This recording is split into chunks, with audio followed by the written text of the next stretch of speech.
इफ्तिखार साहब, इमरान खान साहब जो सोशल मीडिया पर पैगाम दे रहे हैं, बहुत ही सख्त ज़बान इस्तेमाल करते हुए, याहिया दौर से मिलाते हुए, वज़ीर आज़म के लिए जो अल्फाज इस्तेमाल कर रहे हैं, और उसी वज़ीर आज़म की तरफ से बनाई गई मुज़ाकराती कमेटी के साथ उनके लोग बैठ रहे हैं, मुतालिबात कर रहे हैं मुलाकात के लिए। तो आज तो तरले ही डाल दिए गए हैं कि खुदा के लिए करा दो। कौन है जिसने नहीं कहा कि मुलाकात क्यों नहीं कराते हो? एक तो फरमाइएगा कि हुकूमत को क्या खदशा है, क्यों नहीं मुलाकात, जब कहा भी है कि करवाएंगे। दूसरा, क्या ये इमरान खान इस तरह के पैगामात से अपनी आसानी पैदा करें, यानी दबाव आसानी देगा, ये मुश्किलात बढ़ेंगी? मुश्किलात में इजाफा हो रहा है। और बड़े मज़े की बात है कि 47 का ताना देने वाले किससे बात कर रहे हैं? इसका भी तो जवाब चाहिए। जब आप 47 का ताना देते हैं तो ये तो सोचिए कि आप क्या कह रहे हैं, किससे क्या मुतालबा कर रहे हैं, किस स्पीकर पे ये इल्ज़ाम लगा रहे हैं कि वो आपका टेलीफोन नहीं सुन रहा। ये क्या है कि पहले उसको रिहा कर दिया जाए फिर गुफ्तगू का आगाज़ होगा? हाँ, ऐसी भी आज गुफ्तगू ये तो मुमकिन नहीं, ये तो मुमकिन नहीं है। और जब भी मुज़ाकरात होते हैं, मैंने पहले भी कहा, मुज़ाकरात तहरीरी तौर पे दोनों फ़रीक़ैन के दरमियान तय होते हैं किन चीज़ों पे बात करनी है। मुज़ाकरात कोई दंगल नहीं होते, कोई कबड्डी का मैच नहीं होता, कोई रेसलिंग नहीं होती कि जब जिसका मर्ज़ी आएगा मुक्का मार के चला जाएगा। नहीं, वो तहरीर होती है किस पे बात करनी है। अब 47 का ताना देने वाले क्या बात करना चाह रहे हैं खुदा जानता है। उनकी बहनों की बातें मैंने आज सुनी हैं। वो तो कहती हैं कि हर वक्त उनको आज़ादी दी जा रही है। कभी उनकी मिन्नत की जा रही है कि आप बनी गाला चली जाएं, कभी उनकी मिन्नत की जा रही है हम आपको पाकिस्तान से बाहर भेज देते हैं, कभी कोई मिन्नत की जा रही है। अगर ये सब मिन्नतें कर रहे हैं तो आप मान क्यों नहीं लेते? ये अजीब बात है।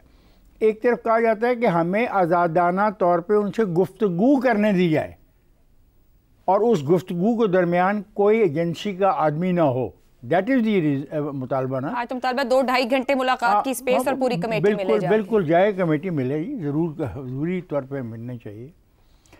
मैं एक बात समझ नहीं पा रहा कि मामला है क्या। देखें, ये मामला अदालत ने तय करना है। ऐसे ही है। ये जो तारीखें बदली गई है ना कुछ, और रज़ा ने बिल्कुल सही कहा कि हुकूमत एक किस्म का चांस ले रही है कि ये ना हो कि सज़ा हो जाए तो सज़ा होने के बाद तो फिर डायलॉग नहीं होगा ना, फिर तो डायलॉग किसी और मरहले में दाखिल हो जाएगा। मेरा ख्याल है हुकूमत भी एहतियात कर रही है कि वो मामला वहाँ तक ना पहुँचे, कि सज़ा ना हो। मतलब उससे पहले शायद बात हो जाए। तो मुलाकात करा दे फिर हुकूमत। वो कह रहे हैं मुलाकात होगी तो बात बढ़ेगी।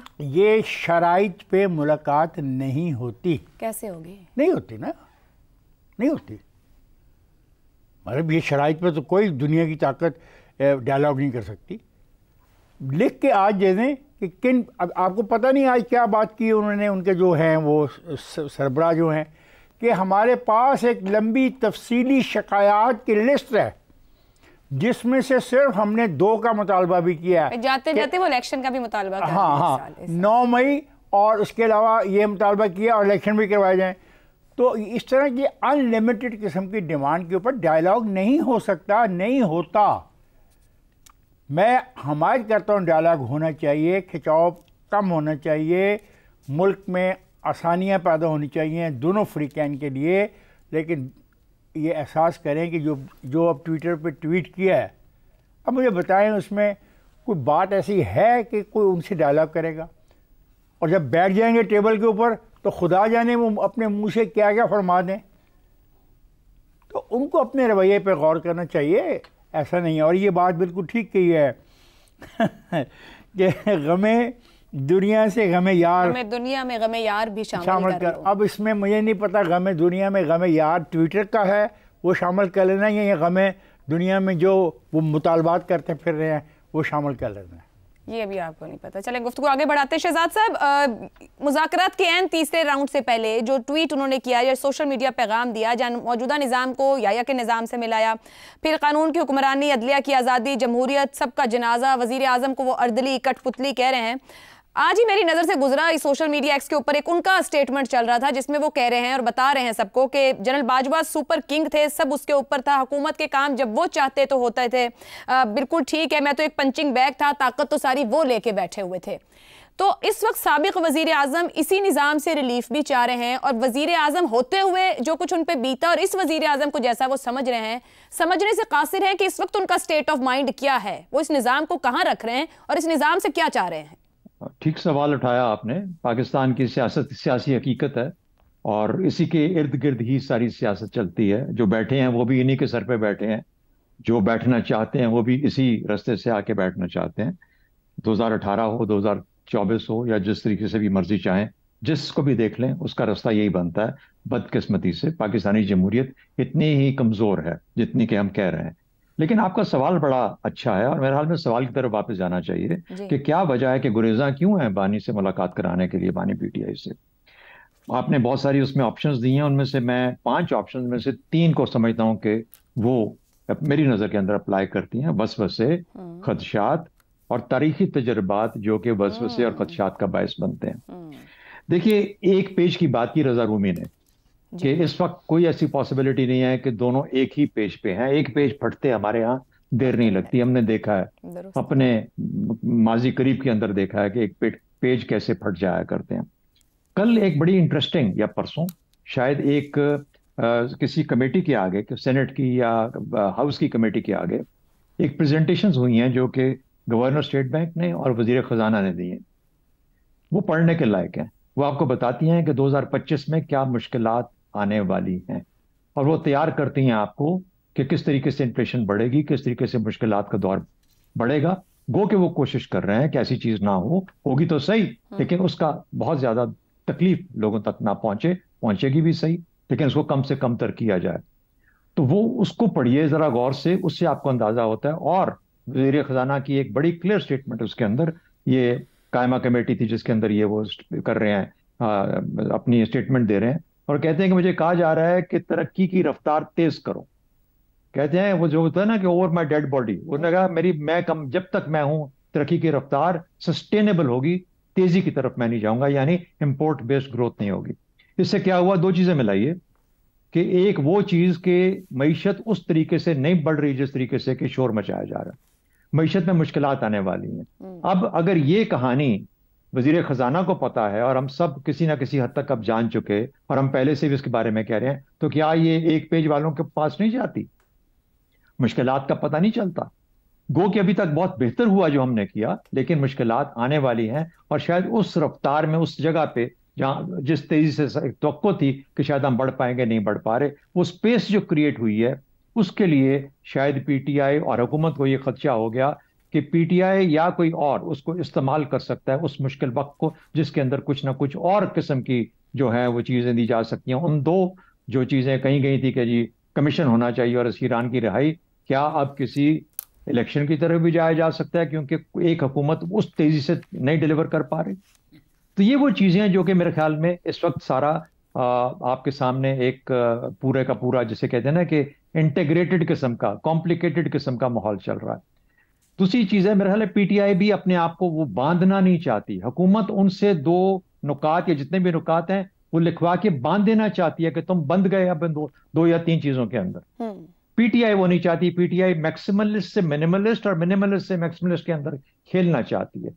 इसलिए आपने उसमें पीटीआई के बानी ये गैर संजीदगी किसकी हुई शहजाद साहब? क्यों नहीं? अगर आप कोई मुतालबा रख रहे हो, हुकूमत डिलीवरी की जगह पर मौजूद है और हम कहते हैं कि हुकूमत को डिलीवर करना चाहिए और पॉलिटिकल स्पेस क्रिएट करके देना चाहिए, तो पीटीआई को क्या हर्ज जो लिख के देने में कि ये 4 बातें आप ये 4 सुने, हम पॉलिटिकल इकट्ठे को एग्जिस्ट करते हैं। मेरा अपना ख्याल ये है जी, मेरा ख्याल है किसी को किसी पे अब यकीन नहीं रह गया। उनको ये भी नहीं पता कि कोई एक पैरेलल ट्रैक भी कहीं चल रहा है या नहीं चल रहा। एक हल्का सा इशारा आपको अलीमा खान ने आज दिया कि वो जो बनीगाला में शिफ्ट होने वाली बात थी वो कौन कहां से लेके आया। तो मेरा ख्याल है कि इस वक्त सब होल्डिंग मोड के अंदर है कि देखिए कहां पे कौन सी कहानी कब निकलती है। और शायद वो महसूस कर रही है हुकूमत कि हमारी इस मुज़ाकराती कमेटी को, क्योंकि शायद कोई जो लोग हैं वो डायरेक्टली नहीं बात करना चाहते, ना पीटीआई करना चाहेगी ना कोई उधर से बात करना चाहता है, लेकिन अगर ये माहौल कायम हो जाए जिसके अंदर के ये मुज़ाकरात सामने फेस पे आ रहे हैं, पीछे कुछ और हो रहा है, तो कल को कोई कहने जो गए होंगे कि हमने तो किसी से मुज़ाकरात नहीं किए, लेकिन मामला फिर भी हल हो गए। मेरा ख्याल है कि बहुत कुछ हो रहा है जो कि पस पर्दा है, जो हम नहीं जानते। शायद आने वाले दिन और वक्त और हफ्ते हमें बताएंगे। लेकिन मुझे लगता है कि कोई किसी पे यकीन नहीं है इस वक्त किसी को, और सबसे ज्यादा जो परेशान है वो इस वक्त हुकूमत। ठीक है ज़ैगर साहब, आपके ख्याल में कौन ज्यादा परेशान है? जिस ट्वीट का हम जिक्र कर रहे हैं, जिसको गुज़िश्ता रोज उर्दू में और आज इंग्लिश में ट्वीट किया गया, उसके अंदर एक ये भी बात कह दी गई, तरदीद बल्कि एक तरह से कर दी गई कि कोई बैकडोर डिप्लोमेसी या मुज़ाकरात इस वक्त किसी तरह के नहीं चल रहे हैं, साफ लफ्जों में बता दिया गया है। फिर लीडरशिप की तरफ से भी नवंबर दिसंबर तक कह दिया गया बात हो रही। आपके ख्याल में क्या किसी और तरह की बैकडोर गुफ्तगू बातचीत अभी चल रही है जिस वक्त हम बात कर रहे हैं, या फिर यही मुज़ाकराती कमेटी है जो दोनों बगैर किसी इख्तियार के सिर्फ आमने सामने बैठ रहे हैं? देखिए, मियाँ साहब के बारे में मशहूर है कि वो कहा करते थे कि सियासत में खोया ही खोया है, पाया नहीं है। तो जो मुज़ाकरात हैं इसमें हुकूमत के लिए खोया ही खोया है, पाया नहीं है। अगर ये मुज़ाकरात आगे बढ़ते हैं और कामयाबी की तरफ जाते हैं तो जाहिर है हुकूमत को कुछ स्पेस देनी पड़ेगी, पीटीआई को कुछ स्पेस मिलेगी। और हुकूमत के जो अरमान है कि पीटीआई मिलियामेट हो जाए, जिस तरह पीटीआई के अरमान थे कि मुस्लिम लीग नवाज़ मिलियामेट हो जाए, तो वो अरमान तो अधूरे के अधूरे रह जाएंगे। तो इसलिए हुकूमत यकीनन गुरेज पा है, वो स्लो डाउन कर रही है, और अगर मुमकिन हो तो वो सबूटैज भी करेगी। आपको बहुत से हुकूमती अरकान उस तरह की गुफ्तगू करते नज़र आते हैं कि जिसमें उनको सबूटैज करने की ख्वाहिश इन मुज़ाकरात की वाज़ेह नज़र आती है। फिर बुजुर्गों से शिकायतें करते हुए भी वो नज़र आते हैं बार बार कि देखो ये ऐसे कर रहे हैं, ये ऐसे कर रहे हैं, फिर भी तुम हमें कह रहे हो कि मुज़ाकरात करो। क्या ये मुज़ाकरात के लोग ये काबिल हैं या नहीं हैं? एक तो ये बैकग्राउंड है। फिर जो दो फरीक हैं ये आपस में तो गुफ्तगू करना शुरू कर चुके हैं, कुछ थोड़ी बहुत कर रहे हैं, 2 राउंड्स हुए हैं, लेकिन उससे ज़्यादा they are playing to the gallery. ज़रूरत ये होती है मुज़ाकरात में कि आप गैलरी को प्ले करना थोड़ा सा कम करें और आपस में गुफ्तगू करना शुरू करें। अब आप देखिए दोनों तरफ का जो बुनियादी नैरेटिव वो ये है कि दूसरी साइड एनआरओ मांग रही है। पीटीआई ये कहती है कि हुकूमत जो है वो कैदी नंबर 804 के पांव पड़ गई है, उसे कहती है कि तुम ये खाओगे या ये खाओगे, चिकन लोगे या मटन लोगे। और नई नई उनको उनके लिए नई नई जो है वो ऑफर्स लेकर हुकूमत आ रही है, और हुकूमत डर गई है और यरक गई है और भाग गई है। और दूसरी तरफ हुकूमत का वही नैरेटिव है कि पीटीआई बिल आखिर एनआरओ मांगने की तरफ आ गई है, रिहाइयाँ मांग रही है, और वो इंतज़ामी तौर पर रिहाइयाँ मांग रही है, और रिहाई मिलने का तो कोई सवाल ही नहीं है, अदालत में तो उनको जाना ही पड़ेगा। यह है ओवरऑल माहौल।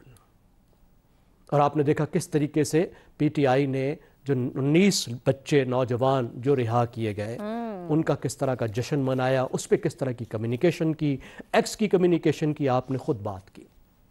तो अब मामला कहां फंस गया है? मामला तो टॉक्स अबाउट टॉक्स पे फंस गया है। अभी टॉक्स तो शुरू नहीं हुए। अभी जो हुकूमत कह रही है कि लिख कर आ जाओ, तो इसका क्या मतलब है? कि हुकूमत ये कह रही है कि जिन बातों पे टॉक करनी है आगे वो तुम यहां लिख कर दे दो ताकि उन्हीं पर ही आगे बात हो। This is called talks about talks. उसके आगे बात होगी ना। और पीटीआई इस बात को लिख कर देने से गुरेजा है, और आज ही आपको वाज़े तौर पे इशारा मिल गया, वो कह रहे हैं कि ये तो मुतालबात की पहली शर्त है, बल्कि ये तो शर्त है, ये 2 चीजें, ये शर्त पूरी करो फिर हम आगे बताएंगे कि अगले मुतालबात क्या है। अब यहां पे तो आपको बड़ा वाज़े तौर पर एक डेडलॉक बनता हुआ नजर आ रहा है, बन चुका सर। और फिर हुकूमत स्लो डाउन करने के लिए, स्लो डाउन करने में ज़ाहिर है हुकूमत का फ़ायदा है, टेम्परेचर कम हो रहा है और मामलात लंबे हो रहे हैं। जितने दिन भी हुकूमत इसमें ले सके मुज़ाकरात में तो हुकूमत का ही फ़ायदा है ना। तो वो कहते नहीं पहले लिख कर आओ तब बात होगी, और उन्हें मिलने की इजाज़त भी नहीं दे रहे। भैया आप उनको मिलने दो ना, आखिर उनका लीडर है, उस लीडर से उन्होंने बात करनी है। अब लीडर किसी पे एतबार नहीं करता तो फिर उनकी पार्टी का मसला है। आपका मसला ये है कि आपने तो लीडर्स को इजाज़त देनी है लीडर से मिलने की, ताकि लोग जाएं, उनसे हिदायत लें, उसके बाद जो भी उन्होंने लिखना है वो लिख कर लाएं, बातें आगे चलें। दुरुस्त हो गया। तो मुझे ये लगता है कि यहाँ थोड़ा सा शायद एक मीडिएटर की भी ज़रूरत है, कि मुख्तलिफ अंदाज में आगे बढ़ने की ज़रूरत है। इस वक्त का जो रोड ब्लॉक है ये तो शायद कुछ दिन में क्लियर हो जाएगा, मुज़ाकरात शुरू हो जाएंगे, लेकिन फिर आगे मज़ीद रोड ब्लॉक आते रहेंगे। तो चलें, उम्मीद रखें कि कम से कम ये मामलात चलते ज़रूर रहें। चलें जी, ठीक हो गया। एतबार एक दूसरे पर नहीं है और रोड ब्लॉक्स रहेंगे। देखना यह है कि मुज़ाकरात किस तौर बढ़ पाते हैं।